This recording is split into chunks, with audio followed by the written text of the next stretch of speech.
Le Barça s'est incliné sur la pelouse du Rayo Vallecano. On va débriefer ce match comme d'habitude. Salut à tous les gars, c'est Azial. On se retrouve pour une nouvelle vidéo. Et oui, j'ai rattrapé le match. J'ai rattrapé le match. Hier, moi, j'étais devant City Arsenal. Si le débrief de City Arsenal vous intéresse, il est disponible sur la chaîne. N'hésitez surtout pas à aller le voir. J'ai rattrapé ce petit Rayo Vallecano Barça. Je pense que je vais aussi me rattraper le match de Chelsea. Peut-être que j'en ferai un débrief dans la journée à voir. En tout cas, comme d'habitude dans cette vidéo, pour ceux qui connaissent la chaîne, on va voir les buts, je vais vous montrer des images, on va un petit peu parler du cas du Barça qui commence à stagner.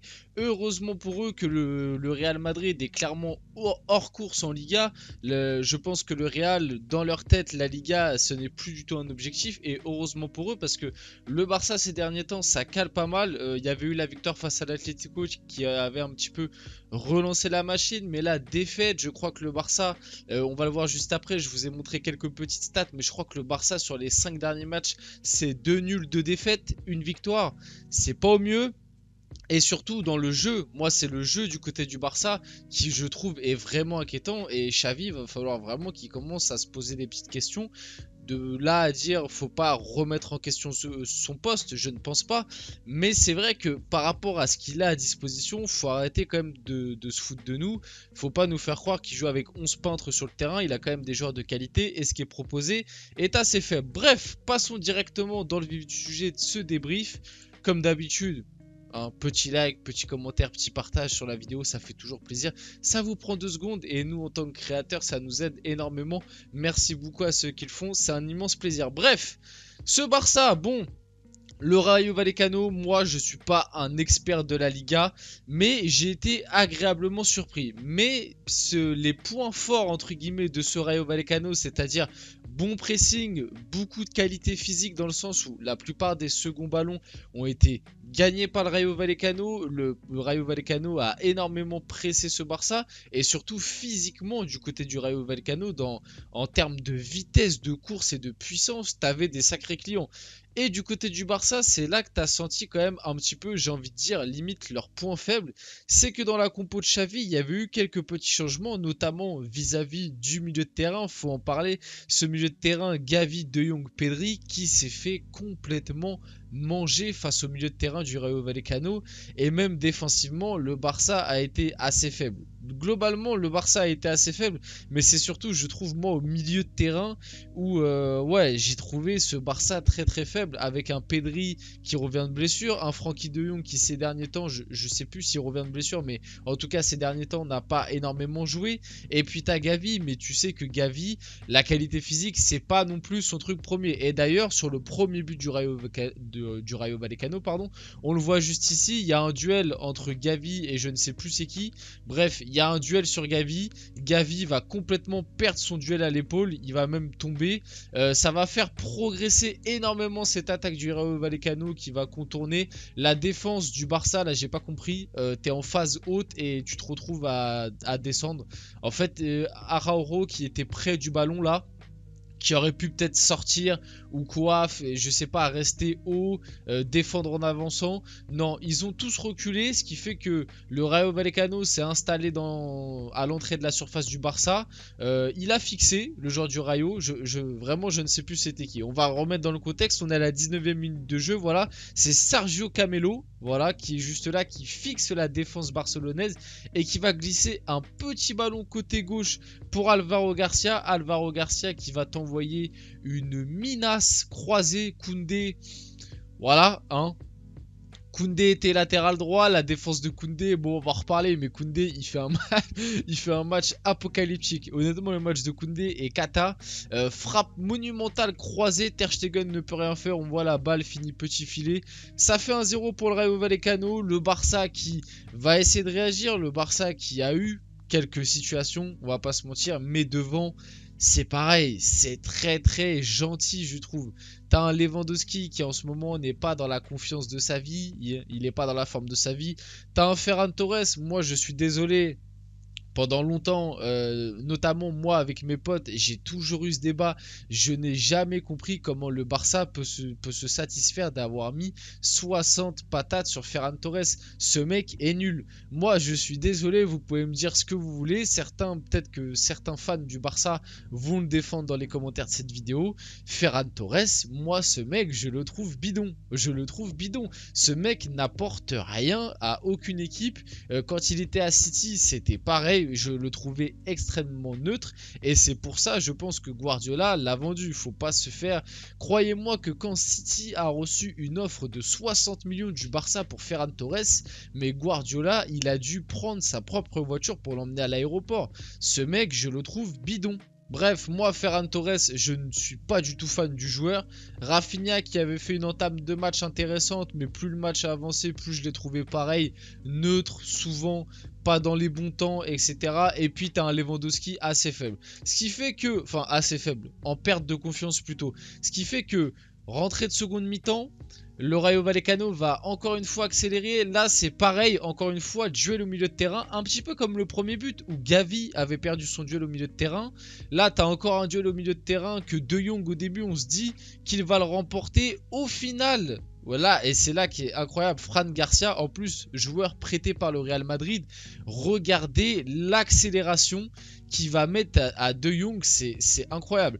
Il va lui mettre une accélération pour passer devant lui, récupérer la balle. Et là, c'est pareil. Regardez le retard qu'il a sur la défense barcelonaise de base. Là, il est quand même plus loin du ballon que les défenseurs du Barça. Et regardez la vitesse et la puissance. Mais là, la vitesse et l'accélération qu'il leur a mis, mais c'est incroyable. Et il se retrouve en face à face à Ter Stegen. Ter Stegen, malheureusement, voilà, il peut pas faire grand chose. Fran Garcia joue très bien le coup. Il va la mettre juste ici. Petit filet à droite. Ça fait 2-0 pour le Rayo Vallecano. Et la prestation barcelonaise qui commence petit à petit à s'enfoncer de pire en pire. De toute façon, le Barça n'a clairement pas proposé une grande prestation de football. Je peux vous dire honnêtement, hein, j'ai regardé City Arsenal en direct et je me suis rematé ce match-là en replay. Ah bah tu te mouilles la nuque, hein. Je peux te dire que tu passes d'un City Arsenal à un Barça Rayo Vallecano. La nuque, faut que la nuque soit bien mouillée parce que en termes d'intensité, de qualité de jeu, etc. Et quand je dis ça, je parle pas du Rayo. Le Rayo, moi je trouve, pour une équipe entre guillemets bas de tableau de Liga, je sais même pas ils sont combien, ils sont 9e, mais de base c'est une équipe qui voilà aspirait à jouer, on va dire bas de tableau, milieu de tableau. Ils ont fait un très bon match face à ce Barça qui est leader, faut pas l'oublier. Le but du Barça, parce que oui le Barça va quand même revenir à 2-1 à la 83e, un but de Lewandowski, et honnêtement ce but du Barça, pour moi ça symbolise un peu ce que le Barça est actuellement, c'est-à-dire une équipe qui a énormément de mal à se procurer des occasions. Et ce but vient un petit peu d'un coup de chance, un coup du destin, et pas vraiment un truc construit ou une action bien faite de la part du Barça. Ça part ici, voilà le Barça qui était un petit peu en phase de possession avec une défense du Rayo un petit peu regroupée. Kessié va tenter une frappe du gauche, une frappe un peu désespérée. On va pas se mentir, la frappe est un petit peu désespérée. Elle va être contrée par le défenseur du Rayo. Ça va revenir dans les pieds de Lewandowski. On voit Lewandowski va se jeter sur la balle. Il va frapper pied gauche, il va la croiser. La frappe par contre de Lewandowski est magnifique. On voit sur certains trucs qu'il n'est pas totalement en confiance. Tu vois notamment, et sur ce match là il a eu 2-3 occasions où si c'est un Lewandowski un peu mieux, notamment le Lewandowski version Bayern à son prime 2020, je pense qu'il peut faire mieux, voire te mettre un but en plus. Mais malgré tout, la frappe est magnifique. Ça fait 2-1 pour le Barça. Je voulais revenir aussi sur cette action, parce que Lewandowski aurait pu s'en sortir avec un doublé. Cette action qui a été sifflée hors jeu, j'en ai vu certains, c'est pour ça certains supporters du Barça qui disent oui bon le hors-jeu est limite. Oui bon c'est vrai qu'en voyant comme ça sans les lignes tracées le hors-jeu est limite. Après si tu vois, suivez mon curseur, tu vois quand même que l'épaule de Lewandowski a l'air hors-jeu. Bref, juste pour dire que moi je fais confiance à la VAR sur cet aspect là. Le Barça s'est incliné 2-1, je vais en profiter vite fait pour parler des prestations individuelles. Honnêtement, le milieu de terrain, les trois, pour moi, ça a été un flop. De Jong, Pedri, Gavi, ils se sont fait complètement manger pour moi par le Rayo Vallecano. Koundé a été très mauvais derrière. Araujo, je l'ai trouvé bon pour défendre. Mais alors, par contre, balle au pied, ça a été catastrophique. Baldé qui a été plutôt neutre aussi à noter, même si c'est pas horrible, plutôt neutre. Ferran Torres, moi, je pense que vous avez compris que moi, Ferran Torres, je ne suis pas fan du tout. Rafinha qui avait pas mal débuté, qui s'est un petit peu éteint, et Lewandowski, c'était pas fameux non plus. Honnêtement, cette prestation du côté du Barça, le match est mauvais, c'est insuffisant. Et moi, ce qui commence à être inquiétant, ça va me permettre de switcher sur Xavi. Ce qui commence à m'inquiéter, c'est que ce Barça ne produit plus rien. Honnêtement, ce Barça, ça fait un moment qu'il y a cette petite blague un petit peu que tout le monde fait, c'est que ce Barça ressemble beaucoup à l'Atlético d'il y a 1 ou 2 ans, qui certes te prend une Liga, mais qui en termes de jeu était cataclysmique. L'Atlético de cette année, je trouve par exemple, joue bien mieux que l'Atlético d'il y a 1 ou 2 ans. Je sais même plus si c'est l'année où ils prennent la Liga, mais je me rappelle qu'il y a 1 ou 2 ans, l'Atlético était une équipe mais catastrophique, un petit peu comme le Tottenham aussi d'Antonio Conte cette année. Et bah moi, ce Barça, c'est assez triste à dire, mais ce Barça me fait beaucoup penser à ces équipes-là. Des équipes qui défendent bien, mais qui dès qu'il y a le ballon dans les pieds, et encore défendent bien, c'est un grand mot. Oui, ils défendent bien parce que c'est quand même la meilleure défense d'Europe, faut pas l'oublier. Mais il y a très peu d'idées de jeu. Dès que tu as la balle dans les pieds, ça sait pas trop quoi faire.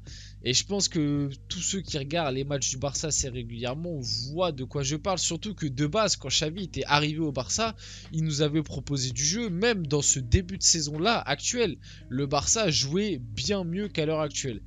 Bref, on va passer. Le Barça s'incline sur la pelouse du Rayo. Malgré tout, il reste leader de Liga avec 11 points d'avance sur le Real. Je ne pense pas que cette défaite va remettre en cause le titre de Liga malgré tout. Les 5 derniers matchs du Barça, une victoire, 2 nuls, 2 défaites. Et voilà, c'est ça que je vous disais, sur les 5 derniers matchs, c'est 2 buts marqués, 6 encaissés. C'est énorme. Ça, on dirait un petit peu aussi de Chelsea. Ça me fait penser un petit peu à toutes ces équipes-là. Et du côté du Barça, si tu me fais penser à Chelsea, à l'Atlético qui jouait la défense il y a 1 ou 2 ans et au Tottenham de Conte, c'est pas positif du tout. Bref, on arrive sur la fin de cette vidéo. J'espère que vous avez apprécié le débrief et la vidéo. C'était Azial les gars, n'hésitez surtout pas, petit like, petit commentaire, petit partage. Et on se retrouve très rapidement pour une prochaine vidéo.